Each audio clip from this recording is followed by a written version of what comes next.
Hey everybody, I'm Greg. And I'm Katy. Welcome to the Meeple Society. Today we are going to participate in the new challenge that's out there for board game content creators called Tabletop Tag. This was a challenge put out a couple months ago by Jenna Rose on Board Game Garden. And it has been, I think, very interesting following this and watching some of the videos that have been made. I happened across this a couple weeks ago by watching the Brothers Murph when they did theirs. And I commented on their video stating that I thought it was such a neat idea and it was so neat getting to know them better. And of course, I did so as the Meeple Society, and they came back almost immediately and said that we have to do it too. They wanted to see it. So here we So are. here we are. So So, out and out way we got challenged by the Murph brothers. by the Brothers Murph, yes, in a roundabout way. All right, so let's get started. First question is name, age, and location. My name is Katy. I am currently in Indianapolis, Indiana, though I am a military brat, so I am what we refer to as a You transplanted plan on Hoosier. moving away? No, no, I think after 35 years, I'm pretty much here for the rest of my life. But I did spend most of my childhood elsewhere. So she's a Growing up in the transplant. military, I am what we call a transplant. Yes. Yes. So, And but my age, I am 54. Yeah, we'll just leave it at that. I don't think I need to add to that. and I am Greg, as we said at the beginning of the video. And I am a homegrown Hoosier from Indianapolis, born and raised here. And I am 56. All right. Short and sweet. Favorite childhood board game is question number 2. I have I have one that I bought and I wanted to play though, but I had one when I was little that was go to the head of the class. Mm-hmm. But the one that I'd always play and I bought and liked was Risk.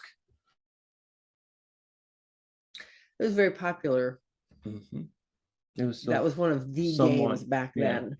I remember playing Risk when I was in high school with Mm-hmm. I friends. played a lot of Risk. Yeah, I remember playing it once, a couple times. I don't know. My favorite childhood board game was one my parents bought us when we were in Anchorage. My sister and I played the heck out of it. It was called Space Hop. It was an educational company that put it out. It was all about our solar system. Essentially, it was a trivia game based on the solar system, a roll and move, roll the dice, move your little rocket ship to the feature that you thought was the answer to the trivia question. And when you got there, you could check your answer. And if you were right, yay, you got points. If you were wrong, then now you had to travel clear across the galaxy to the correct location so you could gather those points. We got to the point we had played this so much, we literally had to make sleeves out of paper to cover the pictures on the trivia questions because we knew all the pictures by heart. So yeah, we played the heck out of it. And we still have it. We've played it with our boys. Eric whooped us last time we played, but very, very much enjoy that one still. Okay. Oh, sleep. There you go. All right. All right. Question number 3. When did you really get into the board game hobby? For us, it was early 2014. And that was due to, well, we were big RPGers. We've been big RPGers since, well, you've been that since high school. I got into it in the early 90s. But about 2014 or so, we were over at a friend's house. We were due to have I don't even remember what game it was. It was probably Star Wars, but we were playing an RPG that night. A couple people couldn't make it, and the GM decided that with a few people out, the story couldn't progress the way he wanted it to. So we decided to play board games instead. And my brother brought over Pandemic. And we sat there literally the entire night trading roles and trying to beat this game. And we would I very, very clearly remember we would play through the whole game and we'd all just sit there after we lost. well, if you do this, then maybe I can do this, and I'll play this role, and we'll go at it from this angle, and we'll beat it. And we did, and we didn't. So we did that the entire night. And within a week, I was at Toys R Us buying us our copy. We absolutely fell in love with the game, and it just kind of progressed from there. So that was 2000. It was 2014. Okay. I remember because we took that copy with us when we went to Italy on family vacation when the boys graduated. And that was so that's how I knew it was that year. The wooden cube ones. Yeah, that was the original version. So question number 4. First game you purchased, do you still own that game? First game I purchased was Risk, as I said before. Do I still own it? No. And here's why. I bought this game basically because I worked at a little Cub Scout day camp, and on every Friday night, the Weeblos would spend the night, and the camp staff would stay, keep an eye on them, do activities with them. But once we put them to bed, we'd stay up and have Risk games. There would be a bunch of board games of Risk going on with all the counselors. And at the end of the year, because you always played on the same board with the same players throughout the weeks of summer camp. Yeah. And then the final party at the end of the year, we would get everybody together. You get your board out and the group you played with, and now you were teams. And it was called Global Nuclear Risk or something like that. And on your board, you're trying to get your pairs and everything. You needed a certain amount of one type of thing, and you could get what was called a nuclear bomb, which is basically a paint balloon. Now, don't get me wrong, you can still attack the other boards just to kind of keep them from building up their nuclear arsenal. But once you had that set and you had that bomb, you could toss it to another board, and the paint would go in, it would splat. Whatever the paint covered on the board, you could no longer use that part. So if I threw one and it covered the entire United States, that group could never use the United States anymore to build stuff with. I wish we had pictures of this. That'd be But so by the end of that night, my board was kind of covered in paint. So it went into the trash. Yeah, it went into the trash, as did a lot of those board games then. First game I ever bought, I don't remember ever buying a game as a teenager. I know I played Risk with friends, but that was one of their copies. First game I remember buying would have been one of the ones that is a hobby game. Would have been one of the ones for the boys when they were little. The Heroescape, Hero Clicks, Hero Quest, all of those types of games that the boys enjoyed when they were little. And ironically, we still have all 3 of those. Heroes Quest, Heroescape, and Hero Clicks. First game we bought into the hobby would have been Pandemic. Do I still have that copy? No. That copy now belongs to my son and his wife, and we have bought an updated copy with the acrylic cubes because I got all of the expansions that go with the acrylic cubes. But so in a roundabout way, yeah, we still have them. So, all right. Any other hobbies other than board games? Yes. Not as many as I used to have. I still scrapbook a lot. I don't do it as often as I would like to because it is an all-encompassing thing when I do, and it literally will take up an entire room. I think right now I have the dining room table is pretty much covered in stuff, and it just stays there till I get tired of it. Scrapbook stuff. In scrapbook Let's get that stuff. right. It's not cluttered with just stuff. Nope, it's all scrapbook it's stuff. It's easily picked up and moved to its it's rightful place. Packets of paper and books and pictures and it's all scrapbooking right now. So yeah, I'm working on an old album right now, redoing an old album. But we also, I thought about this one. We like to travel, if that's considered a hobby. We like to road trip. And we found that in the last several years, we've actually done it quite a bit. In fact, I was talking to somebody at work the other day, and it dawned on me that we take a couple road trips a year. Each one lasts anywhere from 12 to 14 days. So we literally road trip a month a year, which just seems fantastic to think about, but very weird at the same time. So, but we really enjoy just getting out and driving and seeing the country. And seeing the different towns and the cities and the people and the game stores and the game stores. So yeah, so that would be my two big hobbies. Both expensive, I'm afraid. My two hobbies. Well, I was gonna say auto racing, but I don't know. Is watching Yeah. the Formula One and IndyCar a You hobby? like to watch sports, period. Yeah, And you sports go period, to though, you but go to events when you can when they're here in Indy. mhm, Not as often as you used to because no, of COVID, but no. you do. But I think my biggest hobby is coaching soccer.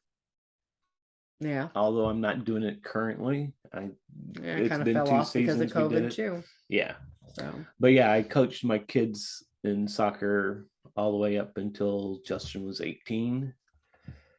Mostly rec soccer, travel. Yeah.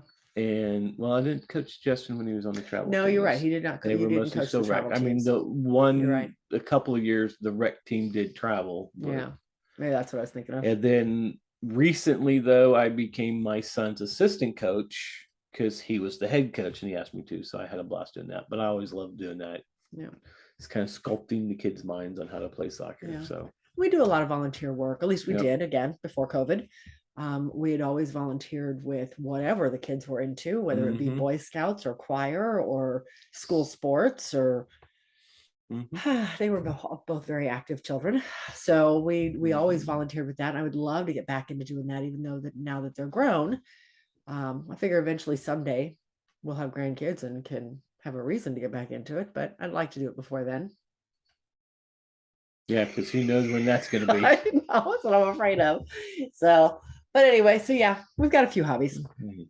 So your breakthrough game, I guess your breakthrough game that got you going into the hobby. Yeah, I've We thought about seen, this a lot yeah, as it's, I mean, it's pandemic got to be is what pandemic. got us there, but were we fully into the hobby then?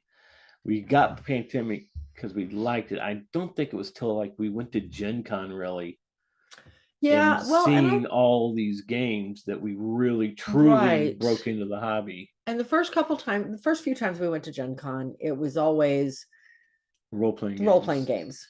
And then of course we got into the board games, and that year we went and it was Mhm. very much We were board games, buying everything. And it was every shocking game to we us could get our how hands on, I think. much, how many board games there were there because Yeah. we had never paid attention to them. But I think pandemic is what Got opened that us, world up to yeah. us. And I stopped and thought about it. The first time I really started thinking outside the box when it came to the hobby was Zombicide. Yeah. When we did that, Justin and I put together that 28 board copy of Zombicide, and we sat and played. It took us 2 full weekends to play this game, let me tell you. But that was what made me really start thinking outside the box and realizing what games really could be. Yeah. And I can remember too, your brother and our sister-in-law did not help help much either because they had already was starting to get into the They board got game started hobby. collecting before And we did. because I can remember playing Zombicide because I think Yeah. they introduced us to Zombicide They and did. like Takanoko and Suro and all those too. And was like, oh, these are fun. We should get these games. And then I think the first Christmas you bought a lot of games that we had already, and we then that Gen Con we bought a lot of games, and our collection went from a few games to half of a room. And that first year was expensive. Yes, it was. Yeah. The first year. It's still expensive because the Yes. games are getting pricier. Yeah. Because All we're right. getting into the deeper games. All right. Let's see what's next. My phone keeps falling asleep. All right. Next question. A theme that draws you in. I have thought about this one. I don't think there's any one theme that no matter what the game is, it will draw me in. Because I've thought about that. I like space games, but I don't like space battle games. I'm Twilight Imperium. Don't get me wrong. I know you love Twilight Imperium, and I have played it with you. Played it once. It's hard to get to the but table. It's not one that I'm just going to say, hey, let's go play it. I'll play if it's introduced. You like Eclipse. I do like Eclipse. I think, okay, so the one game that makes me pull something off the shelf is going to be something with cute animals on it, either beautifully drawn like in Cascadia or cartoony like in Isle of Cats. I like the whole animal theme You like And that animal polymorphic? I think that's how it's pronounced. Animal I'm not sure. polymorphic, whatever that word is. Yeah. So, but I think that's the one theme that if I see it, I am at the very least going to pull that down and look at it and give it a shot. Mine would be racing, not just racing types of games, but I'm talking auto racing like Formula D and Thunder Alley and Detroit Cleveland Grand Prix, which is actually, I can't remember the name of the game now that it's kind of been themed as, which is very popular now. But auto racing, period. You like playing with the little cars. Yeah, I mean, if it's an auto racing game, automobiles is another one that I really like. Yeah, because it's a race. Yeah, now, we had to hunt that one down. You've beaten me at all three of those games, but except for Formula D, you didn't beat me at Formula D. I think you get too much. You enjoy the aspect of the game so much you don't think about the strategy until after I've beat you. Right.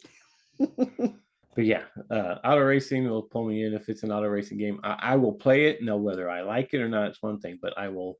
At least if you pull it out, I'm going to play it because it looks really cool. Yeah. Okay. Okay, so where are we at? Number 8, favorite mechanisms. Do I have a favorite mechanism? Why is it escaping me? Multi-use cards. Oh yeah, duh. It's pretty bad when I have to be told what my mechanism is. But yes, multi-use cards are great. Basically, any kind of card playing game. Yeah. That you're playing games other than Agricola. It makes the game really cool. But Agricola you got to build. Yeah. Anyway, that's a whole nother podcast or video or whatever you want to call it. But yeah, card play period in a game I really like because you're doing stuff with the cards that are going to help you out doing stuff. For multi-use cards, you can use that card for one of many different things. And yeah, I like card play. I love deck builders and as a whole, but my favorite mechanism has got to be tile lane. Any kind of tile lane games I absolutely love, especially polyomino tiles.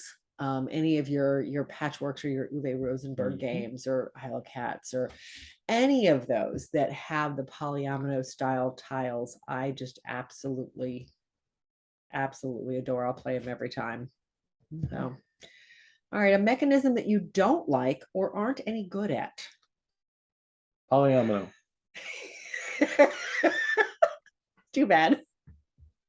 Well, it said anything you're not good at. Polyomino. Yeah. Mechanism that we don't like. I don't like anything with confrontation. We don't like the take that. I don't like the take that mechanism. I'm not any good at it because I never want to actually do it. So therefore I get taken advantage of when I don't do it. So I don't like games with that in it. I don't particularly like negotiation games. I'm not any good at negotiation. Yeah, those are basically my big two. Area control depends on, again, if it's an area control with a take that mechanism and a combat mechanism, I don't like it. You're not big on the social deduction. Yeah, I don't. Social deduction, I can handle social deduction. It's the hidden movement I don't like. I don't like having to chase a ghost around the board. And that's what I feel like hidden movement is. And so I'm not good at that. So there's a few there that I'm not big on. And like I said, it's mostly just polyomos and the take that. Yeah, I'm not a big take. Even though I played Risk like crazy when I was a kid, I don't really like to take that much. The battle kind of is all right, but to take that got bombed a couple too many times. Maybe that's my fear of paintballs now, or maybe. So number 10 is newest game in our collection. Have you played it? We have 2 games still left that we got at Gen Con this year that we have not played, and I don't know if we're even going to play it because the 2 games we haven't played came in one of those mystery boxes from Pegasus Spiel, and it was Undo, which I've heard got lousy reviews, so I don't even know if I'm really playing. And the other one is a 3+ player game. It's called Kyoto. Yeah. It looks kind of interesting, But it's a we'll 3+ see. player, so we're gonna have to find somebody So else to play those it are with the us. only games that we recently have picked up that we don't Yeah, have. we picked up a number of things at Gen That we have Con not that we've played. already played. Mhm. Because we probably picked up 9 or 10 smaller games. We didn't buy Mhm. any really big ones this year. And we've played all of them except those two. So Yeah. we're doing pretty good. We've played Yeah. Axio, we've played Dueling Dice, we've Yeah. played. I think out of all the games we picked up, Dueling Dice is probably one of our our favorite favorites. game we picked up, and it's from a small time publisher. Helps that the creator, designer, Yeah, he publisher actually introduced us to it. That was kind of neat. because we had time to kill before the thing opened. We went over to the stadium, sat down. He was going to allow us to sit down at one of his tables and play a game that we brought, and he brought over Dueling Dice, taught us how to play Dueling Dice. We bought the game instantly. We've played it several times already. We played it twice last night. Yeah. So all right. That number 11, favorite player count. We play it 2 almost exclusively because there's 2 of us. Even though we have 2 other people in the house, they don't play board games nearly as much. They're more into video games. They're more video game, right? So it's usually just the 2 of us. But if I had my choice, I would prefer to play 3 to 4 player on most games. There are some games I prefer more players, but for the most part, 4 probably. I like having a full 4 player count of games. Yeah, I would say 3+, because at a 2 player, now watch your face. At a 2 player, we are extremely competitive. Yes. Me being more than she is, though, so I can get a little testy, I guess, as she calls it, whiny about when things happen in games and yes. But when I get 3+ players, I don't do that because I'm there enjoying everybody's company. Yeah. Not that I don't enjoy her company, but we're always playing games together and we're both very competitive. So 3+ is a little better for me. Yeah. Okay. What is your board game pet peeve? You want to start? Content in the rule book that they don't show you what the content is, or they say there is. So in other words, you don't like just a single list of all the components. No, I like to be able to see what they are, because when they tell you take these cards and put them over here and deal out this many, and you've got like 5 different types of cards, you're like going, which card is that? So now I got to do. If I have a picture of it, that's okay, those are those. Also, when they like go ahead and they give you a contents list and it just says money, doesn't tell you how much money, or it says red cubes or green cubes and it doesn't tell you how many of each one you're supposed to have, so you never know if you don't have all of the pieces or not. But that I don't like when I'm buying something used and I have no way of verifying they're all there. Right. So yes, I get that. Yeah, but I do want to see some nice pictures of the components so you can see. It's easier to understand the directions. To me, it just may be me that if I have pictures of what they're talking about, okay, I can see it now. Gotcha. But that and box covers that don't match the back of the game. I don't mean that the picture on the front has to be on the picture on the back, but I mean if the picture on the front of the box is looking like this, the back of the box better be like this, not like this or like this or like this. They need to be oriented the same way. And I've gotten to where the rule book inside needs to be oriented. It may just be a little condition that I have. I never know, but I don't know. It's just you. But it's that little one of these days. Be the right way. I keep joking. I'm going to take half our collection and turn all the box lids around just to watch his head explode. I haven't done it yet. And then the videos will stop because I will be committed into an insane asylum because I totally lost it. All right. I try not to let a lot of things bother me, but I think the one thing that every time I open up a brand new game, the one thing that gets me, and every time I'm like, why? I don't get it, is when you open up a cellophaned package of cards that is supposed to be 5 different decks and it's separated, all been shuffled together from the factory that way.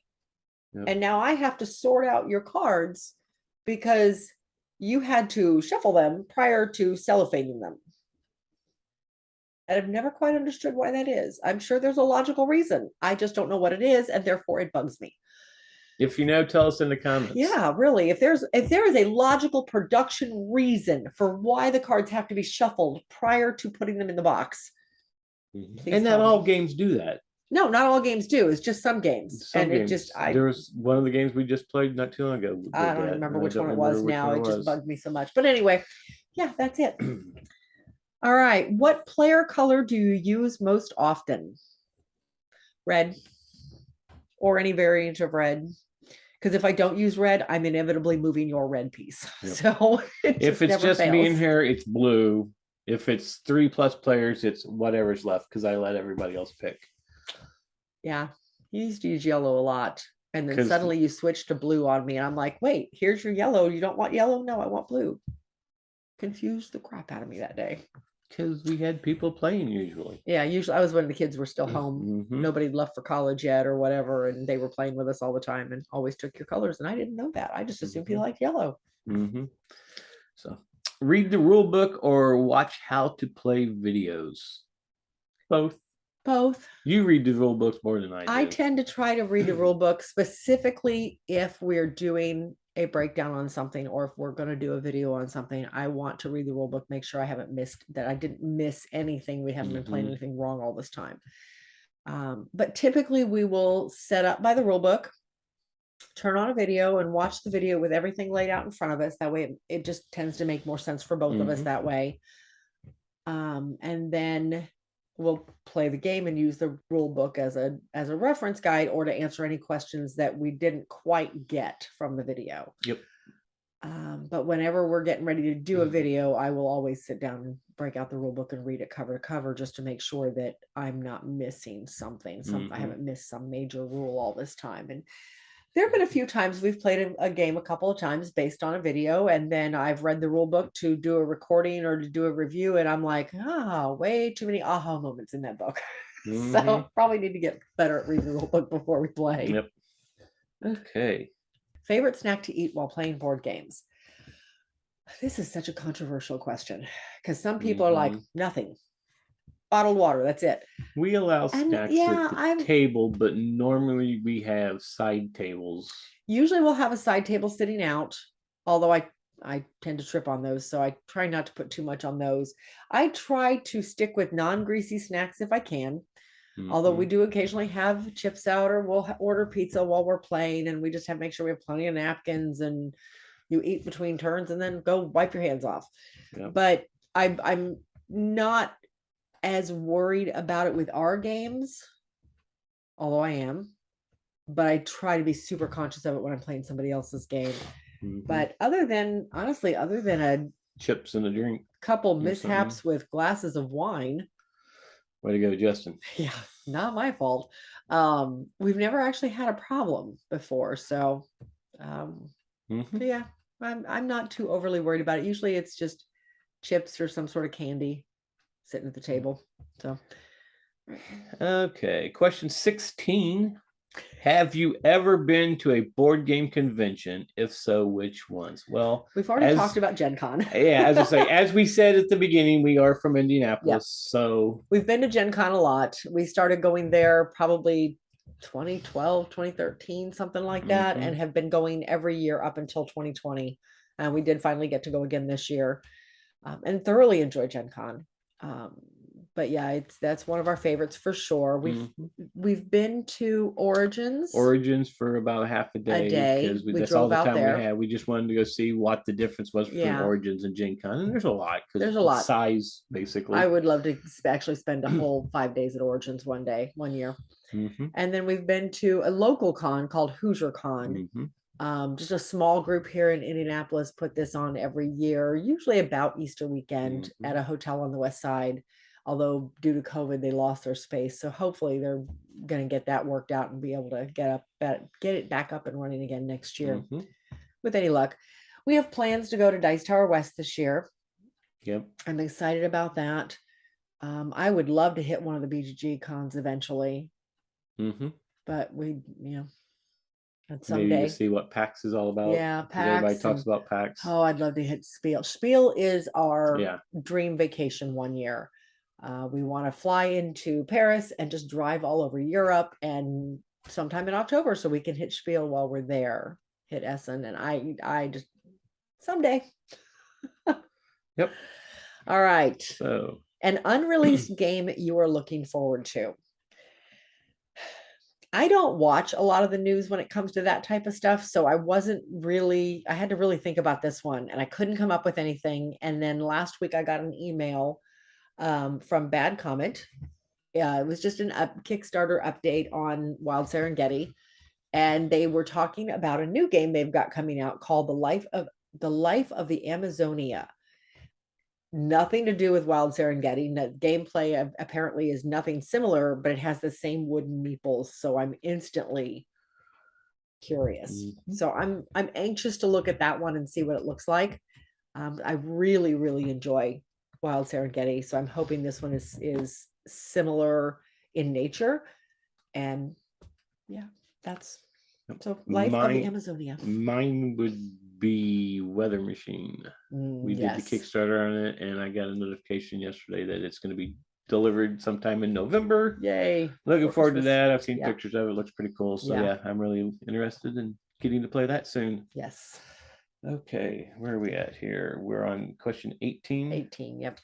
What is your favorite thing about the board game hobby? We've discussed this before, and I think we agreed it's just the people. Hands down, people. Just the experience of getting out there and playing games and meeting new people. Like the Dice Tower Retreat last year was just a blast because we did meet a lot of new people and got to sit down and play games with people we've never met before. And are still good friends with some of these people. And I'm really looking forward to going back next month and getting to see everybody again. I think it's going to be a lot of fun. Yeah, because normally the people in the board game hobby is all usually nice and friendly. They're willing to teach you if you don't know or play if you want to play or what have you. Yep. No, I agree. Definitely the people. And it has definitely made the last several years so enjoyable of getting to go to things like the retreat and to meet people. Looking forward to more. So all right, number 19, open and punch right away or wait until the first play. A little bit of both. A little bit of both. We typically it just gets put on a shelf and we don't punch until we're getting ready to play it. Right. However, occasionally, depending on the game, I will open it up right away and get it punched. And I'm trying to get better about that because I know occasionally things do sit on the shelf for a while. And if there's something missing, then it might be impossible to replace when I finally break it out in a few years. So, especially with 3+ player games, like I'm looking at Oktoberfest over there still in shrink. So hopefully it's all there. But we've had, I mean, I know it doesn't happen often, but occasionally it happens where things are missing out of a box and you've got to get them replaced. And that's hard to do on older games. But yeah, because we had that happen with Takinu, I believe it was. Yeah, we're missing a whole color, a whole player color. So my color. Yep. Yes. But they sent us new ones, so no big deal. But yeah, it's also nice to have them already pre-punched before you play with it sometimes because you're anticipating you're ready to play this game and then you feel, oh, we got to open it up to play. But sometimes it's really cool to open it up, punch it out, see all the components while you're setting the game up. And our final question, number 20, is others we would like to see do this tag.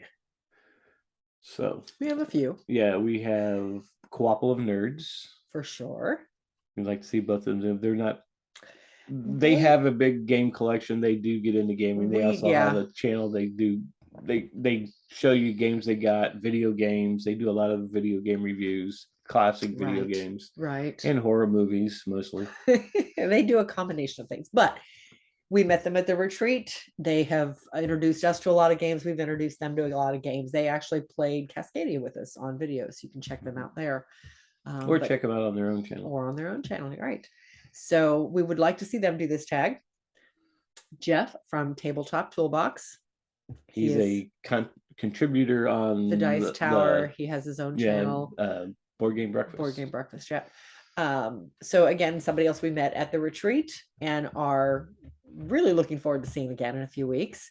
But I would like to see him do this tag as well. And And finally, then our co-hosts on our podcast, Mark and Jess. Yes. I know they don't have a lot of time to do things because of Mark's insane schedule, Yeah. but hopefully we can get them to do this. Yeah. So that's it. So that is it. That is our 20 questions. I hope you enjoyed this. We really look forward to doing this. We tried to get this out a couple weeks ago, and then both of us got sick. So it got delayed, unfortunately. So hopefully, again, check out some of the other content creators that have done this. Just search Tabletop Tag. It is really interesting to watch some of these and see so many differences, but yet so many similarities between everybody. So until then, we will see you at our next one.